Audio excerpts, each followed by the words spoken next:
ठीक है। चलो, आज हम बात कर रहे थे कुषाण वंश की। हिस्ट्री का हमारा, इतिहास का हमारा टॉपिक है कुषाण वंश।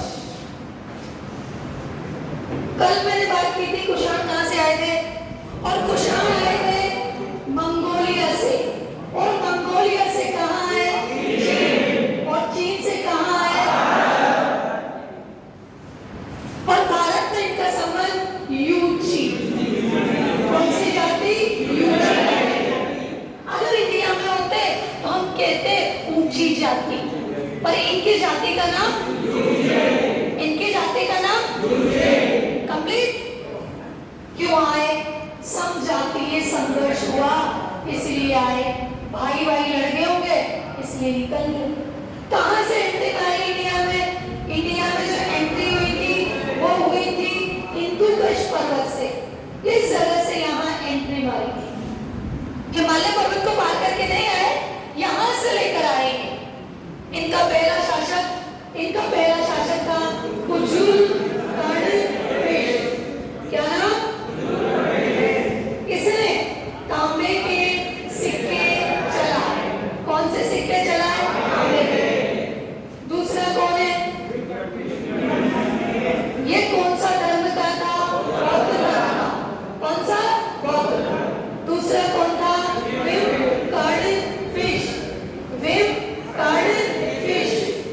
इसने सोने के सिक्के ज्यादा चलाए और तांबे के सिक्कों में कोई परिवर्तन नहीं किया। इसका एक सेनापति था, सेनापति का नाम था पाउ चाओ, और चीन की राजकुमारी से विवाह के लिए सेनापति पाउ चाओ से क्या भिजवाया, प्रस्ताव भिजवाया। इसके सिक्कों पर एक तरफ तो थी खरोश की लिपि और दूसरी तरफ थी यूनानी लिपि। यहाँ तक हम बात कंप्लीट कर चुके थे, और अब हम चलेंगे एक महत्वपूर्ण शासक की ओर जिसका नाम है कनिष्क। क्या नाम है, कनिष्क। कनिष्क कुषाण वंश का महत्वपूर्ण शासक। देखिए आप, अगला नाम कनिष्क, और ये तुम्हारे लिए मोस्ट इंपोर्टेंट है।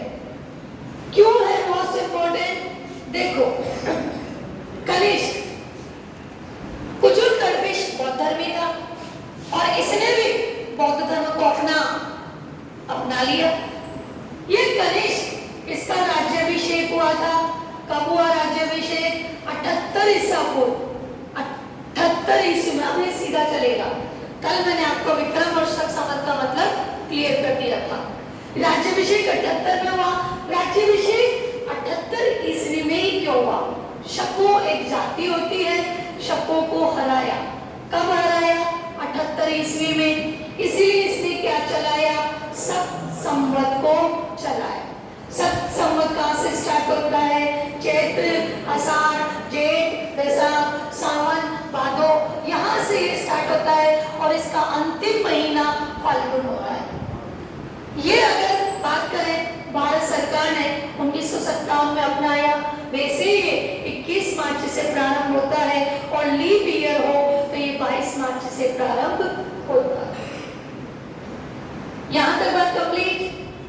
अब जो कनिष्क था, उसकी राजधानी की पहली राजधानी पाटलिपुत्र, और दूसरी राजधानी क्या थी, विदिशा। क्या थी राजधानी, विदिशा। कनिष्क के इसने बौद्ध धर्म को अपनाया। बौद्ध धर्म में हीनयान को नहीं, महायान को मान्यता दी। इसके समय चतुर्थ बौद्ध संगति का आयोजन हुआ। उसका अध्यक्ष कौन था, वसुमित्र। उसका उपाध्यक्ष कौन था, अश्वघोष। इसके दरबार में नवरत्न रहते थे, पर नौ का जिक्र नहीं मिलता। कौन कौन से थे, अश्वघोष, दूसरा कौन सा था, वसुमित्र, तीसरा कौन सा था, नागार्जुन, चौथा कौन सा था, चरक, पांचवा कौन सा था, पार्श्व, छठा कौन सा था, सुश्रुत, और सातवां कौन सा था, मथुरा। ये एक बौद्ध भिक्षु था, पर दरबारी पद स्वीकार किया था। अश्वघोष, अश्वघोष नाम सुना है? इसने 4 पुस्तकों को लिखा है। सौंदर्यानंद, सौंदर्यानंद, फिर कौन सा है? सारीपुत्र प्रकरण, फिर कौन सी है? बुद्ध चरित्र, और कौन सी है? सुत अलंकार। ये चारों पुस्तकों को किसने लिखा है? अश्वघोष ने। चतुर्थ बौद्ध संगति में उपाध्यक्ष था, वसुमित्र अध्यक्ष था। नागार्जुन, इसे भारत का अल्बर्ट आइंस्टीन कहते हैं, इसने सापेक्षवाद का सिद्धांत दिया, EMC को आया। नागार्जुन महायान शब्द दिया, क्या दिया? महायान शब्द दिया नागार्जुन ने। चरक, इसने चरक संहिता को लिखा, पाश प्रमुख दरबारी था। सुश्रुत, इसने सुश्रुत संहिता को लिखा, और मथुर या मथुरा। कनिष्क, इसने जिंदगी भर बौद्ध धर्म को अपनाया, बौद्ध धर्म का प्रचार किया। चीन, तिब्बत, जापान, दक्षिण कोरिया, उत्तरी कोरिया, इंडोनेशिया, ताइवान, मंगोलिया, इन सब देशों में बौद्ध धर्म का प्रचार किया और बहुत अच्छे से महायान का प्रचार किया, विकास करवाया, गांधार शैली को प्रोत्साहन दिया। परंतु ये कनिष्क जो था, ये समस्त विश्व को जीतने की इच्छा रखता था।